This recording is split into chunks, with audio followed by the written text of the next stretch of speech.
Hey, what is going on, guys? You have a OnePlus 7 Pro. I'm going to show you how to turn on and off the grid ratio. Okay, so right now I have it on here. I have a 3x3.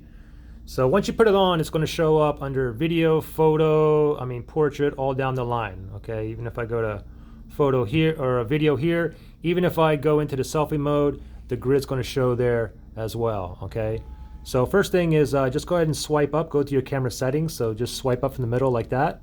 And then we're going to go down here where it says settings. So tap on settings. And then from here, if we scroll down, we can see grid right here. Okay, so tap on grid. By default, it's on none. Okay, so again, it says grid right here. It says none. So tap on that and you got an option. You got 3x3, 4x4, or you can do the golden ratio here as well. Okay, so I'll leave it on 3x3 for example.